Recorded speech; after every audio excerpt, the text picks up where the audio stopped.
In today's business world, we're always told to manage the challenges of a multi-generational workforce. But what if we've been looking at this all wrong? What if that so-called friction between generations isn't actually a problem to solve, but a massive strategic opportunity, a hidden asset just waiting to be unlocked for a huge competitive advantage? Okay, let's really dig into this.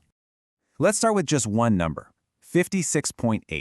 That right there is the average age of a CEO on a global scale. Now pause and think about this. The median age of their workforce is just under 40. See, that's not just a statistic, it's a huge gap at the very top of our organizations. We call this the leadership gap. It's this growing chasm between the age and the worldview of those in charge and the reality of their employees, their customers, and their future talent.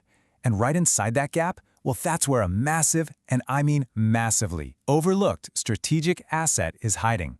So the solution is something called intergenerational leadership.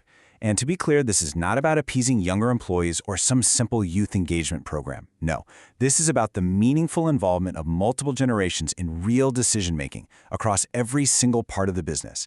It's a fundamental shift in thinking, and it's designed to unlock entirely new sources of value and innovation.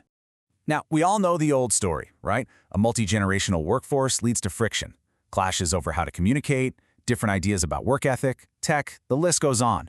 But what if we could just flip that script? What if we could reframe that friction and turn it into a powerful forte for the entire organization? This slide really nails the mental shift that's required. Where most managers see conflict, a true strategic leader sees creative friction. The sparks that actually ignite the best new ideas.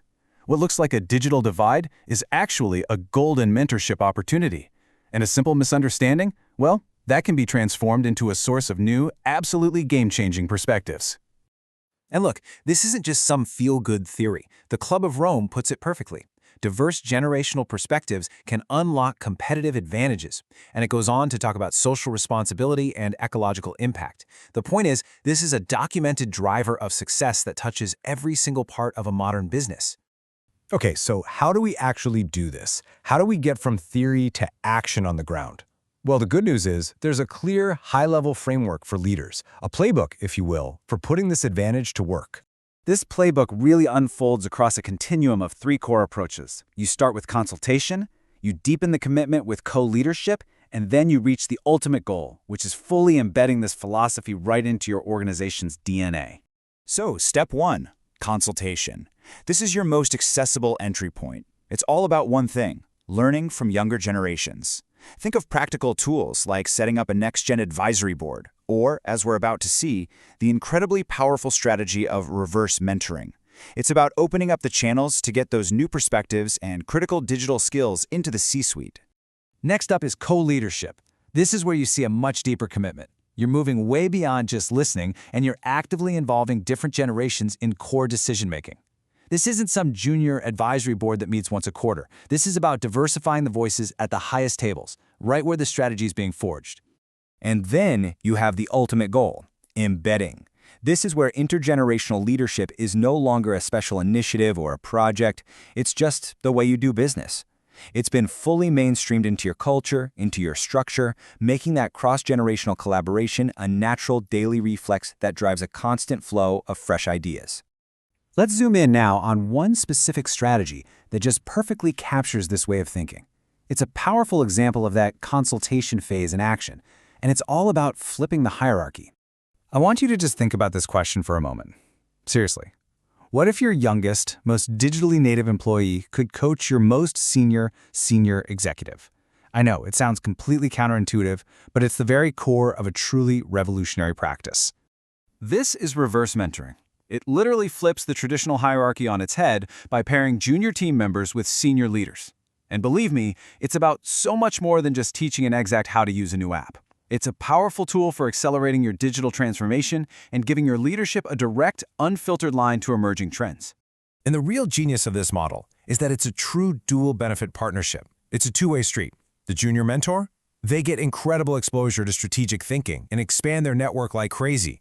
Meanwhile, the senior mentee gets vital new tech skills and priceless fresh perspectives on the market, on their customers, and on their own company culture. It's an absolute win-win that boosts skills and retention for everybody involved.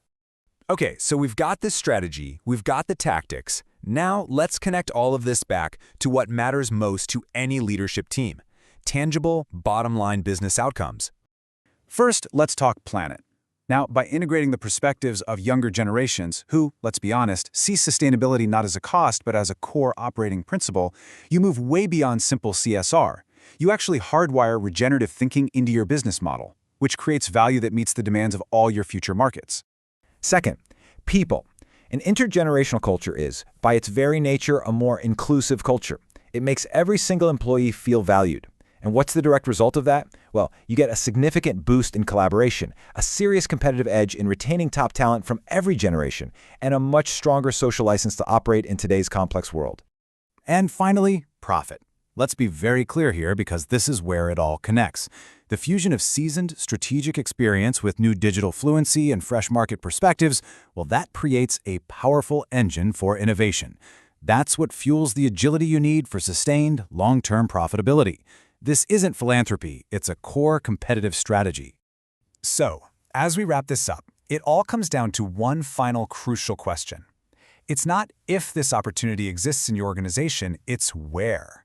Where is the greatest intergenerational advantage hiding in plain sight, just waiting for a new perspective to come along and unlock it?